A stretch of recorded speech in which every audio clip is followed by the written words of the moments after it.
Welcome back to Infinite Love. My name is Kate, and today I took the show on the road. I decided to do something totally different and travel to a whole nother state just to do a podcast with two of my friends. Say hello to Eileen and Liz. All right, so a little backstory on how I know Eileen and Liz. Well, it began at a breast cancer softball tournament. How long ago? Sure did. God, I would say over a decade ago. No? Longer Probably than that. 15 maybe. years ago. I'll say 15. I would say 13 to 15 years ago. And it lasted this long with a lot of memories, some forgettable, some unforgettable. And here Only we are. forgettable because of copious amounts of alcohol. We try to piecemeal everything back together, but it doesn't always happen. Like when we lost our phones. But that's another podcast episode. Yeah. Some memories we only remember due to photos that we've taken. Exactly. I'd like to forget those memories. And erase those pictures. We can laugh now. Can we? Yes. Sure. I remember, were absolutely. we laughing and crying during some of those moments? Yes. We were very confused as we both lost our phones and yet found them. Yeah, yours was under your bed and mine was in a taxi. And I my thought- dad got a phone call from somebody Random. on my driver's license. Twice in the same year that I lost my phone and my driver's license. Or just my driver's license. My dad's like, what's wrong with you? And the only reason I knew I had my phone under my bed is because I went to go sit on my bed and fell off my bed and hit the ground and saw that my phone was right there. After I canceled the phone, bought a new one. That's a Sure. whole other podcast, really. It really, truly is. I don't know I don't where know. I We might would. have everybody intrigued right now. tuned. Tell more. The case of the Stay lost cell phones. tuned. Yeah, stay tuned for the next Infinite Love. How Maybe. blackouts change your life. Well, it's funny that you say that because today's episode is about transformation and where we're at in our life. Like, what was a pivotal moment in your life that transformed everything for you? They're asking me. I'm going to start with you because I'm looking right That at you. transformed everything for me. I would say probably study abroad when I left the country when I was 20 and didn't know anyone and went to another country where I didn't speak the language. And, far away, 5,000 miles away from everyone. And yeah, that transformed my entire life. That would transform my life That was a too. big one. Yeah. I remember you leaving. Us still writing back and forth. Oh, That yeah, I was it. still have the letters, Yeah, which yeah. I love. I have a huge bag of letters. Yeah. It's awesome. People Yeah, used to write letters, Liz. Yes, exactly. We used This to was put pen to paper. Yeah, this is way Put a before cell stamp on phones. it, yeah. Way before I used to have to take a bus to the little downtown of the town, to go to make a call at a little place called Telefonica. And that was once a week. I would call home, and no one could get a hold of me. My parents could call me at the home where I was living, but I couldn't make calls because it was so expensive back then to make calls, and international calls especially. Wasn't there those phone call cards or those? What do you call No, those? there was nothing like that. There were was they phone called? booths and Telefonica. That's what it was. There was no But what were cards. those cards called? Like the prepaid phone? Yeah, prepaid phone cards. that was yeah. after this was ancient times, pre-everything, pre-internet. Clearly, there's an age gap between us. Yeah, Yes, there's. yeah. Oh, yeah. I am 43. 43. So, yeah. I like how it got quiet at your end, 13 though. years older over here. 12 11, years. yeah. 12 11 years years. over there. Yeah. Someone just asked me how old I was, and I stared at them for a very long time. Like, I drew a blank because I feel like I haven't said my age. Or I don't know if I'm just that excited about becoming 44 this year because I keep claiming it. This is my year. This is my year. I'm so excited. 4 is my life path number. But I stared at them, and I'm pretty sure they walked away because I was taking too long on answering the question. And I just looked at them and then...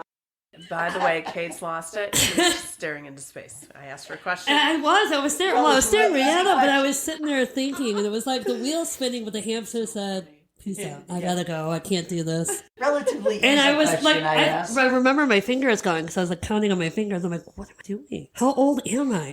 Right now, I feel like I'm 5. Using my hands to.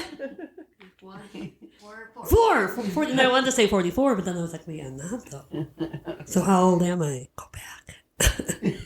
It was a process. I mean, it probably only lasted 2 minutes, but clearly the other person was not interested. They were, That's why they walked away. Yeah. That's funny. I don't even remember how the conversation started. It was someone I knew, but they were very, I would go with ADHD. They just said, I don't got time for you. You're taking too long to figure this out. See ya. To answer a question that really should take no thought process. This is how a teacher is on break. You give them 2 weeks off and lights out. Mushy brain. Yeah. Mm-hmm. I've been there. I'm Shut okay it down. with it. Oh, I love it. Shut it down. Shut everything down. Clearly, I can't even tell you my age. Probably where I live.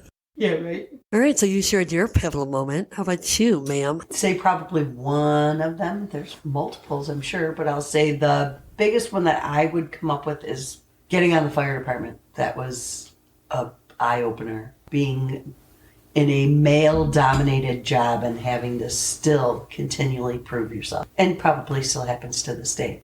Do you feel like still you have to prove Oh, yourself? for sure. Yeah, you still. A girl walks in. Never ends, right? Yeah, it's never ending. You walk in as a female and they instantly, in my opinion, think less. Like, you can't really do the job. And I'm like, Yeah, like you're a token. yeah, right. Your hair kids, Yeah, you look pretty. Right. Yeah. You're mhm. just lucky they just Exactly. gave it to you just cause. And I'm Exactly. like, no, had to do everything everybody else had to do.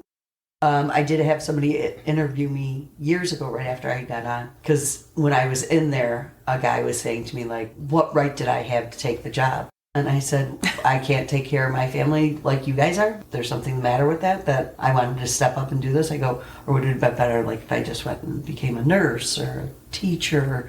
Something that you zero in on is a woman's job.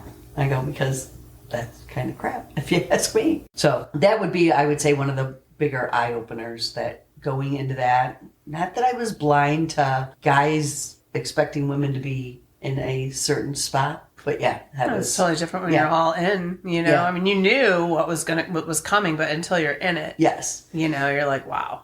I think And it is the proving yourself. And that's fine. I'll prove myself, but I also know myself well enough that I'm like, I'm not the confidence. Right. I know what I'm doing. It's all right. You guys can come with it. It's fine. I'm not going to get you hurt, I swear. But that still amazes me that how long now have you been a firefighter? 19 years. So 19 years later, and you were our engineer? I'm a Lieutenant. lieutenant now. Lieutenant Liz. So like Lieutenant Liz. Lieutenant Liz. So you obviously moved up the ranks and you've earned your position, but yet you're still having to prove. Yes, and it's amazing. Is it harder because of the title is higher too? It's not harder because the title's higher. It's still just what I will say is how ignorant some people can be to just because you're a female, now boom, you can't do a job that guys have to do. And I'm like, no, I've watched guys do way worse at a fire scene or anything else too. So But I honestly feel like that goes with all professions. absolutely. Teaching, Men are doctors, still here. everything. And it's until you prove yourself. I feel like everyone's at the equal playing field until otherwise. And we all have our own skill sets. That's the craziest part about society is you bring something to the table, you bring something different to the table, I bring something different to the table. But people's egos get so wrapped up in that stereotype of men only can handle fires because Correct. they have the physicality, supposedly. But whereas now you see women who can outlift. Liz, have you seen some of these men who are firefighters? They're not in good shape. Yes. Sorry, but It's Well, yeah, pretty sad. a lot of them are not in good shape. Liz can run circles around most of those men, I would think. There's quite a few that Well, and this is That- why, a lot of, heart attacks during fires and whatnot. absolutely. So- They like the title of firefighter, not necessarily all of them want to do the job. They like the the title. passion behind it. Yeah, even these young kids that are coming on, when you get the, are you sure about that or whatever? And I go, I could put all your time, you three, all your time on the fire department on, and I still have more time on the job than you three put together with your 5 years here and 4 years there and 3 years there. And you're going to tell me, I'm like, I got 19 years, dude. You have no clue of what I've seen. It just blows my mind. I mean, and that people don't have a filter when they say these things. That I think. Well, misogyny is real in this country. It seems to be getting more real, unfortunately, by the day. Yeah, doesn't it feel like we're going backwards? Oh, I feel like we're going 100%. We backwards are again. going backwards, There was a time that I felt like we were getting a hold on this and moving forward. We and are going backwards Yeah. very fast. We gotta- So this doesn't shock me at all. No. Not at all. It doesn't sad. shock me. Yes, It's that's sad. it's very disappointing to me that would be Who the case. is raising these young men is who I would like to know. Who's putting this nonsense in their head? Yep. Yeah. I don't know. So anyway, that would have been one of my moments in my life that I would say transformed a lot.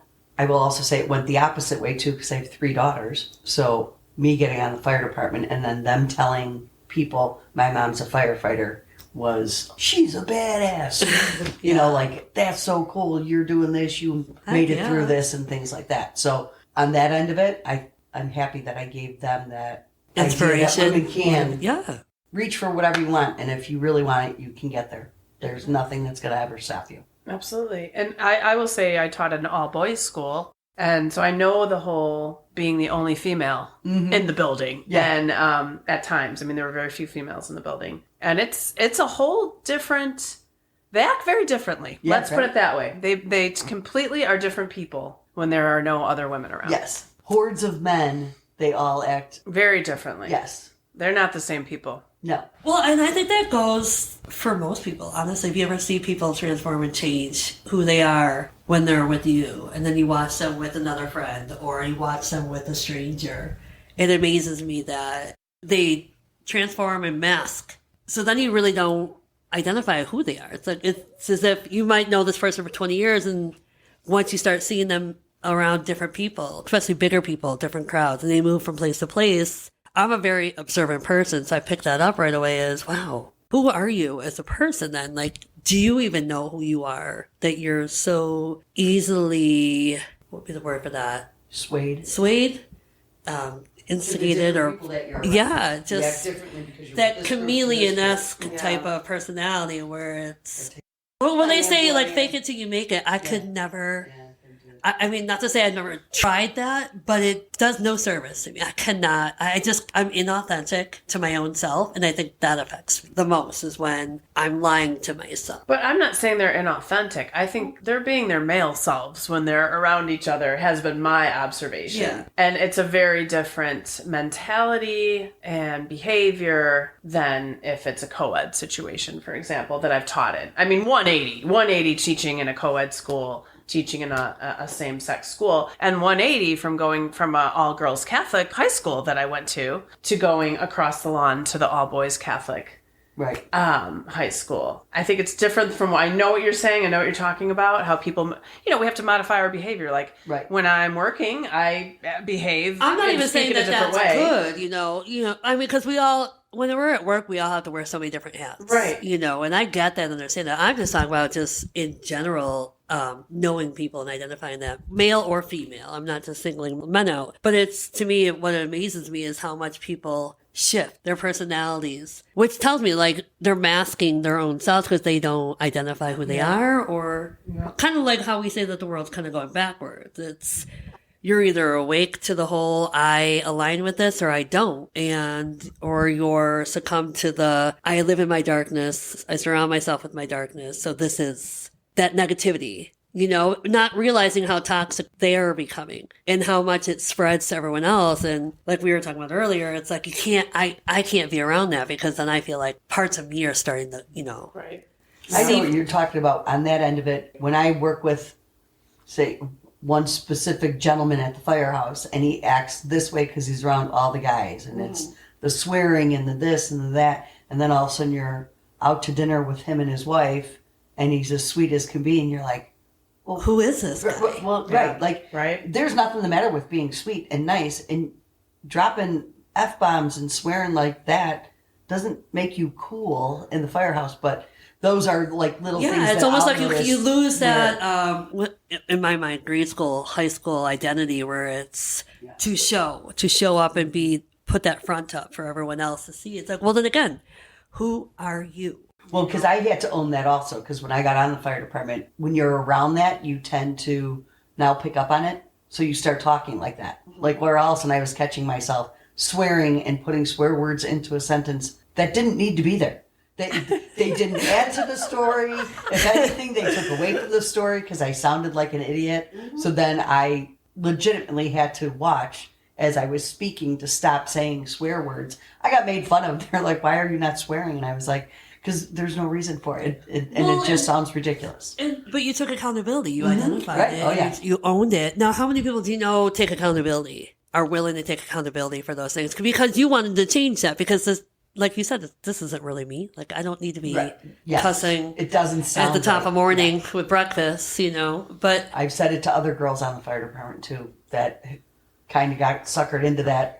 And I go, it really doesn't sound good. I go, it doesn't sound good on the guys either, just so you're aware. I'm not saying because you're a girl you can't swear like that. I'm saying in general, anybody speaking like that. This one guy couldn't have been a 5-minute conversation, and he said the F word about 25 times. I go, do you have a limit that you have to meet every day? And he was like, quota. what are you F word talking quota? about? Yeah.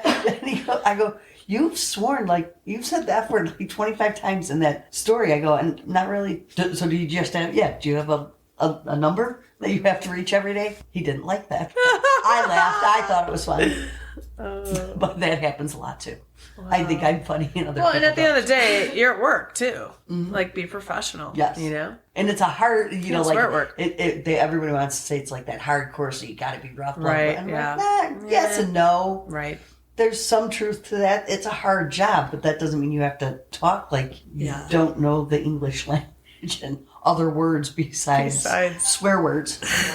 yeah, I can only imagine. Well, and that would be when I used to drink. And then obviously the more you drink, everyone would laugh at me because then the more I cuss.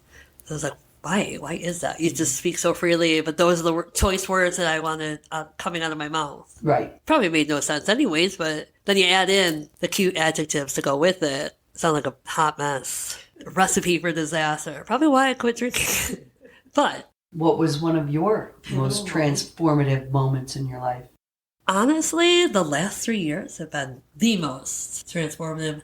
But I would say taking that leap and traveling outside the country, taking a leap on this podcast, taking just so many different leaps and bounds of the creative passions I didn't know I had. And by exploring all that within me and like what was going on. I mean, Eileen, you were present for most of it when we would do the nature walks. And I know I shared that in my earlier podcast about how I was doing some things right, but some things wrong. I was listening to music when I needed to just be present in the sounds of nature. And at the time, I was still blocking my own emotions, my own conditioned thoughts that were racing through my head. And then it wasn't until we started talking, you wanted to talk more. And then there were days I was like, oh God, I don't want to talk. I just wanted to be quiet on it. But there are those hilarious conversations that we would have. I don't know if we want to air them because that could be a whole different podcast. Well, I believe the one that comes to mind is when we were fearing being murdered in the woods because some poor girl had gotten murdered in the woods and in the same woods where we walk. And we had discussed in length of what we would do if someone tried to murder us. And how prepared were we going to be? And I mean, this conversation went from A to Z in the most unhealthy, unbalanced It became way. a very morbid conversation about how we would kill that person and then how we would get rid of the body. And again, we weren't being serious, but we were so afraid of what just happened because the helicopters were flying around and they didn't find the body. And in fact, myself and Kaylee were at the woods the next day, the day after the girl who was killed and murdered. And we had no clue. So we're walking around There's this place. Yeah. And when we went back, it just gives you those chills of it's real life. This can happen anywhere. Yeah, the other end of that then too, and for me would be you just took something that was safe and good to me and you just ripped it away from me. Exactly. You made something that was my happy place to go to. Right. My safe zone. I could go by myself. I could Which I was doing. I could do anything else. And now somebody else just ripped that away from me. And it is kind of one of those, it's either laugh or cry about it. And sometimes you have to just laugh. Right. Yeah. Make it well, weird, and honestly, at the time, I remember besides what was going on in that dark energy of how sad it was for that girl missing, I was also going through some things in my own head. And that was like one of the days where I really didn't want to talk. And Eileen just wanted to talk. So I was like, all right. But I didn't tell her any of this. Again, I was still silencing myself and not really asking for help or not explaining like, hey, this is what I need or I don't need. I was just letting it sit in my head and I was just trying to breathe it out. But that conversation changed everything because it had me laugh. Well, it had us both dying laughing. And it went to a whole different place. And not to say that it's, we should poke fun at death, but we made light of a situation, but it also allowed me to release the anxiety I was going on silently in my own head. So it definitely, I don't know. Helped out? it was just, it was a nice relief, and I know that she's just as serious as I was. It's like we wanted something more for that poor girl, like her body to be found and to feel safe. And also the reality is, so like, I'm not going to not go somewhere alone. Like, I'm not going to be afraid because that was the majority of my life. Be afraid, which is why after that, it was like, I think about a year and a half later, I was like, I'm ready to go travel abroad by myself. Scared? Yes, but I'm not going to be intimidated by the fact, one, I don't speak the language, but two, that it's just me.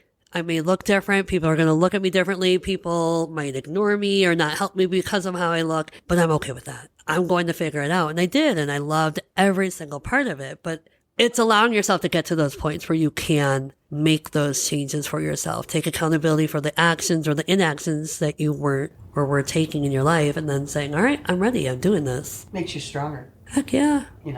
I know. I was like, if I was only richer, I'd be on a trip every week. Yeah, right? Taking the podcast by flight, not by state. I think, it's an evolution. So we're always changing, I hope. Some of us don't evolve. Some of us devolve. Yes.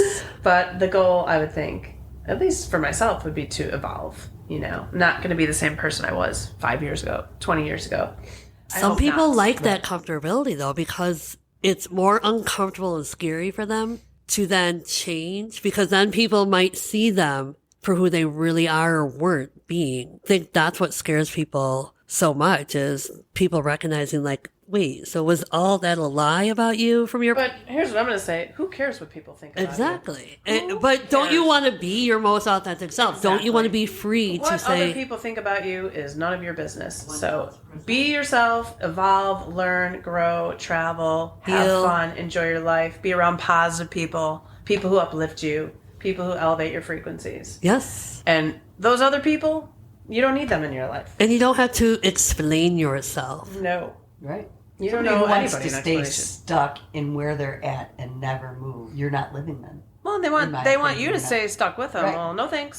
Right. Bye. I want to live. I want to make other choices. I want to do. I want to change something. I want my own autonomy. What I thought was fun when I was 30, I might not think is fun when I'm 50. It really shouldn't be. Right. Yeah. Yeah. Like don't hold me accountable for my past. If you already see that I'm changing and I'm growing and I'm evolving. But if I'm not, then go ahead and hold me accountable for my past, because that's who I've been. Yes. But I choose to change, and I think that's the biggest thing that people right away want to point and be like, oh, you've changed. You're like this now? Yeah, I'm happy. How about start with those questions? Are you happy? Yes. Right. And how about being happy for you? Right. Yeah. And if they're not your friends. Celebrate. I love celebrating people. I get so excited when everyone tells me the greatest news that they've gone through. What a healthy person does, if an unhealthy person is jealous, and that's sad. Right. And I have to admit, though, I was that person. I was jealous. I was bitter. But I was not telling anyone anything. I was just holding it in and bursting at different sporadic. Being that way is understandable because you've had challenges that other people haven't. So I think that's totally understandable. And thank God you've evolved past that. Yeah, I say yes and no. Everyone has theirs. We just don't know what's going on the other side of the door. They always say the grass is always greener. Well, did you really know that? Right. Do you really know that the grass is greener? Until you're watering your own grass, like you'll never know or compare yourself. You think somebody has a perfect life, and they don't. Nobody has a perfect life. No. People thought I was so strong for 30 plus years, but then obviously I'm sharing so much through my podcast and TikToks and everything else. Is like strong. Yeah, it got me the strength because I knew that there was a greater purpose for me. But if I didn't have that faith, I don't think I still would be here. I think I would have succumbed to all that pain and grief and anger silently. I just am lucky that I grew up with such love and support, even though I fought it at times because it was like, why am I so deserving of this love? It blew my mind back then, like how my mind was conditioned to think and feel for every different circumstance that was around the corner that I had to face. So it's like a little conundrum in my own head. Well, and I would also say you can change the narrative on anything too, where somebody says you've changed. You don't have to take it as negative. You can go, yes, I did. Thank you very much Yeah. for noticing, Oh, yeah. because I'm in a better place. I'm a better person now. I know. For It's me, like that silent, like, for yourself. yes. Yes, exactly. Like, cool. You've seen it. You're Yeah. actually noticing the change in me. Good. And I also realize that when people say those things, it's their own projection. Absolutely. For sure. Yeah, that's the other side. You know, and that's why before it would trigger me, but then now I realize as I'm encountering people day by day for different things, I'm like, whoa. And I take that deep breath and I'm like, wait, it's not Right. at me. It's not towards me. That's their issue. It's their reflection going back to them. So there's something going on. So I'm just going to hold space for them. If they want to talk, they can. But if they don't, I don't have to stay in this position where they're projecting and projecting and projecting at me. Sure. Hey, totally. 100%. And now that's why we're, out here hanging out together today, Right. On a Sunday, eating soup. eating and soup. Cheese sandwiches. Grilled cheese sandwiches, which was phenomenal, by the way. Thank you. Yummy. So easy. You're welcome. Well, I thank you guys for allowing me to do this little fun podcast. Yeah, we this is can be here fun. for you, for sure. Yeah, I like it. It opens up a whole big line of communication that sometimes you might not have those conversations. Exactly. Right? Deep Talk 101. Yeah, it's good to have those conversations. Absolutely. It is. I mean, you guys weren't here for the other conversations, but again, that's another podcast for another day. We have a couple of podcast ideas now for the future. Our drunken past. Please don't judge. Because we do already. Oh, We've already been there, done that. It's a lot of fun times, though. You know what? A lot of great memories of traveling, though. Yes. And Well, and hugging on trees. I mean, I still evolve because Yeah. even if I was hungover, I was still. sweatshirt says it all. Yeah. Oh yeah, right? what's the sweatshirt say? Says That's a horrible idea. what time? That's a horrible idea. What time? What was our other mantra? Get me a drink. No, no. What Oh, was? no soldier left behind. No, but wasn't I almost left behind? No. You tried to be left behind. Another work out very well podcast, for another you. day. That was the Red Bull and vodka. Yeah. Oh my episode. God. That was, yeah. How many did you have? Liz, she was your responsibility. You let her have 4 Red Bulls and vodka. She's the Tasmanian devil. I didn't know I wasn't supposed to. Clearly, I cannot do Red That's what she Bull. was I'm doing. already high energy, high vibing, and then you add Red Bull, and I She was became. the Tasmanian devil on the dance floor, and I have to say, I loved every minute of it. Yes. So you're welcome for letting Yes. her have 4 Red Bulls and vodka. That was when I was having my own dance off with my own self. Yeah. That was a fun time. That was a good time. I mean, hey, I love to dance. People don't often get to see it. Some people are lucky enough to be front row. You're a good dancer. I know, I'll claim that, but it's just sometimes I think it's funny that I put myself in those scenarios where I think I'm competing, but nobody else is there to compete with. I'm just, Competing with yourself. and then someone asked me at work, they were like, because I'll bust out dance at work. I'll just do something random and stupid, and the kids are laughing.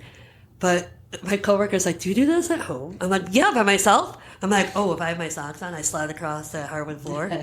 I said, sometimes I forget the windows are wide Do open. my own risky business. Oh, totally. I mean, yeah. I've learned my lesson after my one embarrassing moment with the mailman when I lived at my old house, my parents' house, and I walked up the stairs at the Georgian. So my bedroom was upstairs, but the shower I used and liked was in the basement. So I decided, because everyone was in the lake house, decided to go take my shower.